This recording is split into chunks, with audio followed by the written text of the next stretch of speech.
Over the weekend, American made some updates to how their companion upgrades work, which is either good or bad news, depending on your travel patterns and status. This relates to something I first wrote about in late 2016, that was supposed to be implemented as of January 1, 2017. That didn't happen due to American systems not being ready for this, though it's now finally happening, only 16 months later. Winking face. Previously, American's companion upgrade policy was that if you were on the same reservation and requested an upgrade, both people would clear based on the higher member's status if the upgrade cleared in advance. However, if the upgrade cleared at the airport within a few hours of departure, then each person cleared based on their own status, meaning that typically an elite member and their companion would have very different places on the airport upgrade list. Here's how American describes the updates they're making. Companion benefit for system-wide and mileage award upgrades. We are introducing a new companion benefit for AAdvantage members who are waitlisted for a system-wide or mileage award upgrade. When sponsoring a companion, they'll receive the same priority on the waitlist. They don't have to be booked in the same reservation but do have to be traveling on the same flight and using the same type of upgrade. The upgrades can come from anyone's account, they don't need to come from the sponsor. To identify a companion when using a system-wide or mileage award upgrade, the customer will need to call AAdvantage Reservations or their elite service desk. Companion benefit for 2 elite members on 500-mile upgrades. Additionally, we are now providing a way for 2 elite status members using 500-mile upgrades to be prioritized together at the airport. Today, 2 elite status members can be prioritized together if they clear prior to arriving at the airport. However, they are prioritized based on their own individual status at the airport.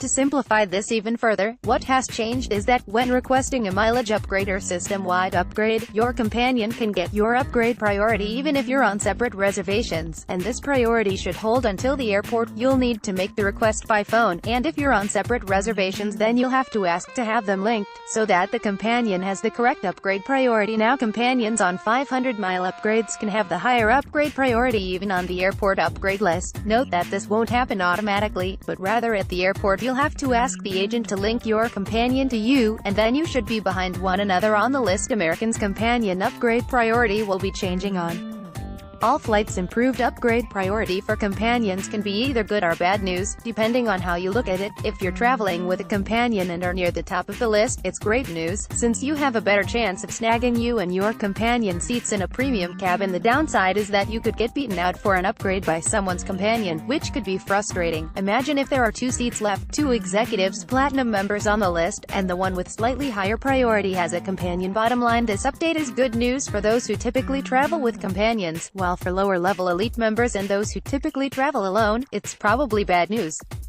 I do still wish American would make their whole process of applying upgrades easier, as you still have to call to apply a system-wide upgrade or mileage upgrade, which is kind of annoying. It's also interesting to me that they've created a system where you specifically have to ask at the airport to be in a specific order on the list, rather than automating that. What do you make to American's updated companion upgrade policy? Page 2. American has announced some interesting route additions and cancellations today. For an overview, American is introducing seasonal routes to the Caribbean and Hawaii, increasing frequencies on some existing Caribbean routes, adding capacity to London out of Dallas, and canceling flights between Chicago and Beijing. American is adding seasonal Caribbean. Here are the details of American's new frequencies, which are simply additional flights on existing routes. Meanwhile, here are the details of American's new routes to the Caribbean and Hawaii, some of which are seasonal, and most of which are Saturday-only service. Probably the most exciting addition is American's new Chicago to Honolulu route, given that it's operated by a 787, featuring flat beds in business class.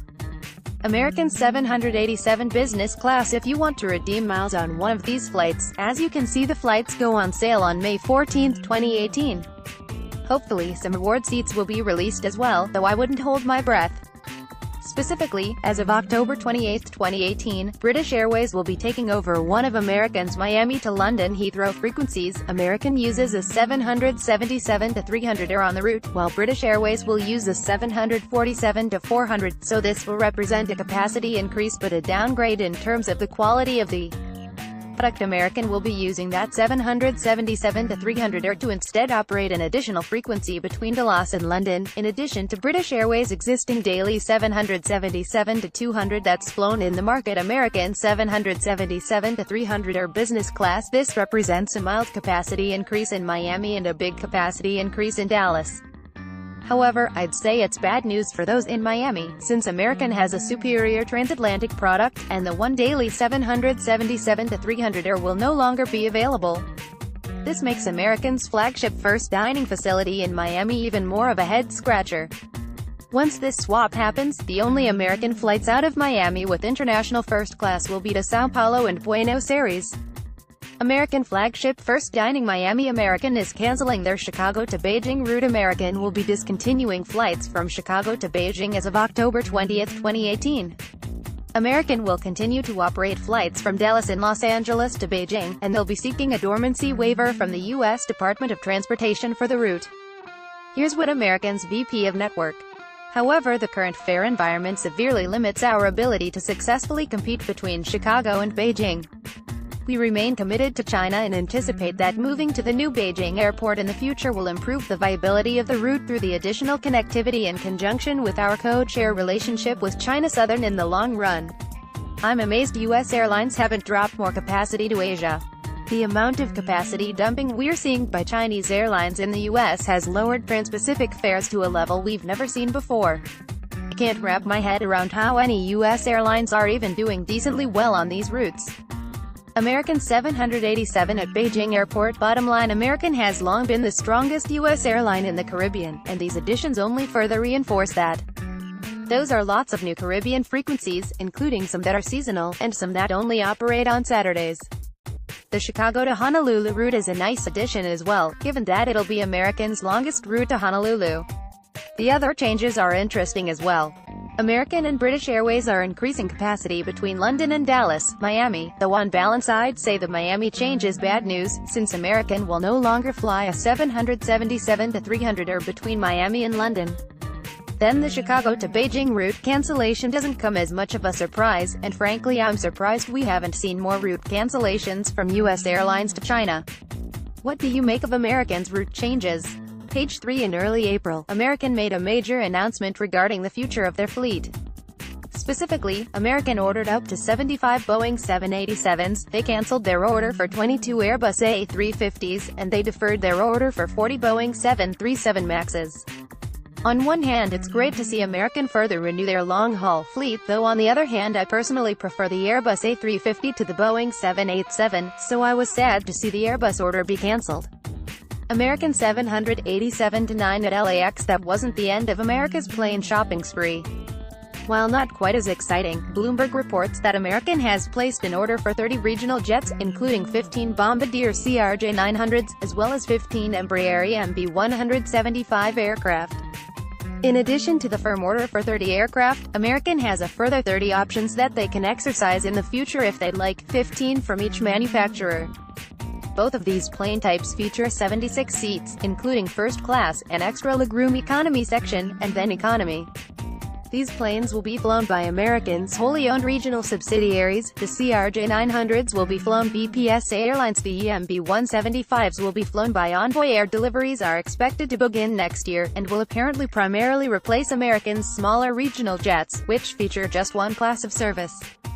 For example, PSA Airlines plans to retire several CRJ-200s to make room for these new planes, which have much better economics on a per-seat basis. At the end of last year, American had 118 CRJ-900s as well as 148 MB-175s across their regional carriers, and we can expect that number to grow even further. Together, these two deals have a list price of just over $1.4 billion, though you can expect that American got a significant discount off those prices. As many of you are probably aware, the reason the major U.S. airlines operate these regional subsidiaries is to keep costs down. The pilots and flight attendants operating these flights are on significantly lower pay scales. The airlines are able to get away with this because of their scope clauses. I believe American's agreement with pilots cuts off its 76-seat aircraft. In other words, if a plane has at most 76 seats, it can be operated by a regional carrier, while if it has more seats than that it has to be operated by mainline crews. The intention there is that it protects the jobs of mainline pilots. The spirit of it is that these planes are supposed to be used to markets where operating bigger planes couldn't make sense. One has to wonder how this is working out in practice, when American operates regional jets almost every hour between Los Angeles and San Francisco, and plenty of other major markets. How different is the pay between the airlines? According to AirlinePilotCentral.com, here are the hourly pilot pay differences between an American 737 and an Envoy Air EMB 175. A third-year Envoy Air first officer makes $41 per hour. A third-year American Airlines first officer makes $156 per hour. A third-year Envoy Air captain makes $69 per hour. A third-year American captain makes $252 per hour, while the CRJ 900 and EMB 175 have the same capacity. I far prefer the EMB 175. The plane is an absolute joy to fly. The seats are wide, it's fairly quiet, the cabin feels spacious, the windows are big, and the overhead bins are large. None of that is true on the CRJ 900. American EMB 175 Economy Cabin. American EMB 175 First Class Seats. I'd love to see American order some Bombardier C-Series aircraft, which offer a great passenger experience.